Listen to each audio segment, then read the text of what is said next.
자, 오늘은 여행지리 10번째 시간입니다. 오늘은 물지리 여행에 대해서 공부하도록 하겠습니다. 이게 내용이 간단하니까 금방 따라오시면 될 것 같아요. 자, 물지리는 학습 목표로 첫 번째, 물지리 여행지의 특색을 살펴볼 수 있다. 두 번째로, 물과 인간과의 관계를 알고 여행을 통해서 물순환의 시스템을 즐길 수 있다입니다. 자, 물질이 여행, 교과서에는 페이지 50페이지 보시면 되겠어요. 자, 50페이지 펴주시고. 물질이 여행, 좀 생소할 수 있겠지만, 말 그대로 생각하시면 됩니다. 물질이 여행은 물을 즐기는 여행이다. 체크해 주십시오. 물을 즐기는 여행이다. 그럼 물은 뭐가 있냐? 두 가지 개념이 있죠. 첫 번째로 지표수가 있고, 두 번째 개념으로 지하수를 있다라는 겁니다. 지표수와 지하수를 즐기는 여행인데 우선 지표수란 말 볼게요. 이거 참 체크해 두세요. 지표수는 지표면 위에 분포되어 있는 물이다. 지표면 위에 분포되어 있는 물이다. 대표된 것이 바다도 있을 수 있고 하천, 호소, 빙하. 호소는 호수를 얘기해요. 호수라든가 연못을 합쳐서 호소라고 해요. 이런 것들은 지표면 위에 있잖아요. 그렇죠? 그래서 지표수라고 하고 땅 속에 들어가 있는 물들을 지중수라고 합니다. 체크해 두시고 땅 속에 들어가 있는 물들을 지중수고 두 가지로 나눌 수 있는데 토양수는 토양 속에 있는 물이고 지하수는 땅 속 아예 더 깊은 곳에 있는 그 물을 지하수라고 합니다. 그래서 우리는 지표수와 지하수를 즐기는 것들을 물지리 여행이라고 할 수 있다라는 거예요.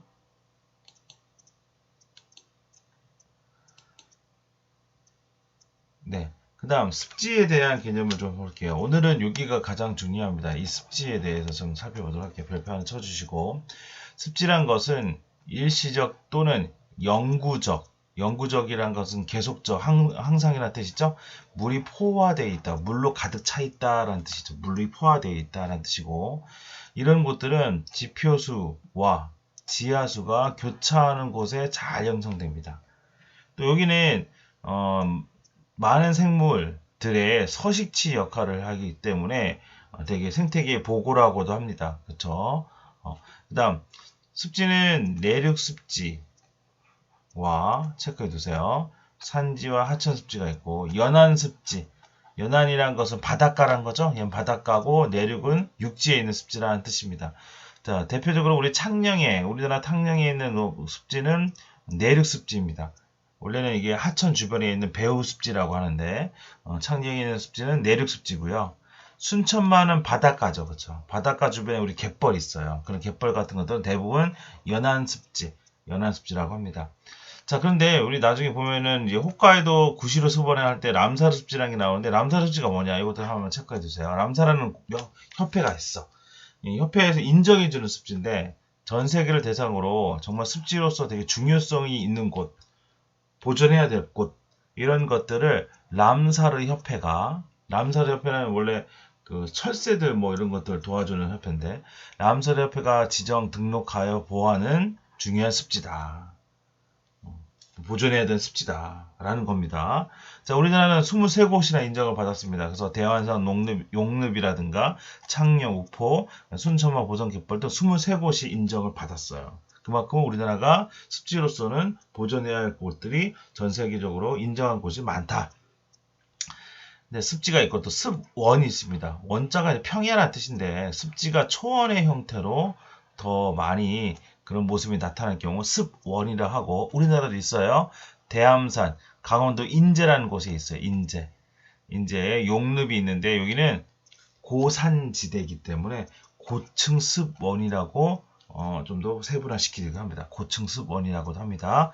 자, 여기 보세요. 교과서에 나와 있죠. 일본의 홋카이도의 구시로 습원입니다. 홋카이도는 일본의 제일 위에 있는 북단에 있는 섬이죠. 일명 북해도라고도 합니다. 북해도라고 합니다. 람사르 습지에 얘네가 지정되어 있다라는 겁니다. 일본 최초의 습지 국립공원이기도 한데요. 와, 멋지죠? 평야가 잘 나타나 있습니다. 자, 그 다음에 전라도에 있는 순천 보성 갯벌이라고 되어 있어요. 원래는 람사르 습지에 지정되어 있습니다. 여기 아마 정원도 되어 있고 여기 아마 관광지로도 유명합니다. 대암산 용릅은 정확하게 합시다. 강원도의 인제라는 휴전선 쪽 인제가 있죠. 용릅이란 곳이고 람사르 습지에 지정되어 있습니다. 그리고 얘네는 고산지대에 있어서 고층습원이라고도 표현하기도 해요. 자, 여기 습지입니다. 습지의 특징들 좀 잘 기억해 주시기 바랍니다. 자, 그 다음 페이지 51페이지 보면은 이제 정말 아름다운 모습이 나타나는 그런 지하수, 지표수 이런 지역들이 나타나는데요. 자, 여기는 어디냐? 중국 스촨성에 있는 중국의 내륙 지방에 있는 거지. 중국 내륙 지방에 있는 주자이거우, 중국말로 주자이거우, 한자로 그냥 풀어 쓴다면 구체구라는 곳입니다. 구체구라는 곳인데 구체구는 9개 장족 마을입니다. 원래 중국 민족은 한족인데 족 이름이 한족이에요. 한족인데 한족 말고 외곽 지역에 다른 그런 소수 민족들이 살고 있거든요. 그 중에 하나가 바로 장족입니다. 장족 마을이다. 이걸 구체구라고 표현한 거예요. 말 자체가 이게 구체구입니다. 자, 이 지역은 좀 자세하게 살펴봤는데 여러 가지 자료를 찾아봤어요. 봤더니 여기가 좀 이런 색깔의 에메랄드 색깔의 호수가 나타나는 대부분 것들은 거의 석회화 단 겁니다. 그래서 지금 보니까 자세히 보니까 카르스트 지형과 또 호수라든가 폭포가 발달되어 있고 세계 문화유산으로 지정되어 있습니다. 장족이란 것은 원래 티벳이라는 곳에 살았는데 라마교의 종파가 분리되고 쫓겨와 거주되었다. 라마교는 불교의 한 종파입니다. 여러분들 불교의 한 종파, 대승불교, 소승불교, 라마교 이렇게 분류되는데 종파입니다. 자, 여기는 고산지대예요. 2000에서 3000m의 고산지대 때문에 관광을 할 때는 고산병이군요. 고산병에 주의하시면 좋겠고요. 중국 정부는 환경 보전 쓰고 있어서 물을 만지는 것이라든가 이런 건 되게 금지하고 있고 일정 사람들만 그 관광을 허락하고 있습니다. 2017년 8월에 스촨성 지진, 대지진이 일어난 다음에 이게 진도 8인가 7 정도로 엄청난 대지진이었는데 그래서 여기가 지금 관광지로 못 가고 있습니다. 근데 요즘에 다시 복구를 해가지고 관광지로 개발을 하고 이제 관광지에서 받으려고 하고 있습니다. 그런 좀 아픔이 있고요. 여기 좀 더 자세히 찾아봤는데 이제 여기가 워낙 세계에서 정말 유명한 에메랄드빛 그런 호수와 폭포 이런 것들을 갖고 있습니다. 여기 뭐 보면 그냥 이건 쓰지 뭐 알아두세요. 여기 뭐 수정처럼 아름다운 곳이다 해서 뭐 수정구라는 데가 있고 5가지 빛깔이 있다 그런 호수다. 뭐 오체지라는 데가 있고요. 또 뭐 일죽구 이런 호수들이 너무 많아서 일죽구 그다음 측사와구 뭐 이런 지역도 있고요. 그 다음에 중국에서 가장 큰 폭포예요. 320m를 갖고 있는 나길랑 폭포 뭐 이런 데도 있고요. 그 주변에 또 황룡산이라는 곳이 있는데 이것도 유네스코에 지정되어 있는데 여기는 석회화 단고가 석회화 호수가 나타나고요. 그 다음에 또 진주알처럼 예쁘다 해서 진주탄 폭포 또 있고요. 뭐 오화해 바다 같다 뭐 이런 짓인데 호수입니다. 뭐 장해 이건 둘 다 호수예요. 호수. 뭐 이렇게 뭐 유명한 데가 너무나 많고 세계에서 좀 가볼 만한 곳이어야 된다. 그 정도로 지정될 정도로 중국 정부도 그만큼 보호를 할 정도로 엄청나게 아름다운 곳이라고 합니다. 여기 한번 나중에 관광지로 한번 가보시면 정말 멋질 것 같아요. 한번 생각해 보시고 구체고 설명드렸습니다. 자, 이번에는 유럽 쪽으로 한번 가볼게요. 유럽에 이번에는 플리트비체라는 국립공원이 있습니다. 여기는 옛날에 그 TVN 프로그램에 뭐 같이 여행 꽃보다 뭐 이런 여행 프로그램이 있었죠. 거기 나왔습니다. 크로아티아에 있는 중앙부에 있는 곳이고요. 이 크로아티아 지역은 저번에 석회암 지대에서 했었지만 크라스 얘기했었지만 카르스트 지역의 석회암 지역입니다. 여기가 대부분 보면은 이 호수가 많은데 여기가 지금 제가 봤을 때는 석회암 단구 지형이에요. 석회암 단구 호수 지형입니다. 호수. 이게 다 지금 석회암 단구 호수. 지금 계속적으로 분포되어 있죠. 이렇게 이런 식으로. 이런 자료 너무 좋은데요. 석회암 단구 호수 형태로 띄고 있습니다. 그래서 색깔이 에메랄드빛 색깔을 띄고 있죠. 에메랄드 색깔을 띄고 있습니다. 되게 아름다운 모습을 띄고 있는데 색깔은 에메랄드지만은 이런 아까도 구체구도 그렇지만 색깔은 에메랄드지만 그 속에는 석회암 단구 속에 같은 호수 같은 경우에는 생물이 잘 살지가 않아요.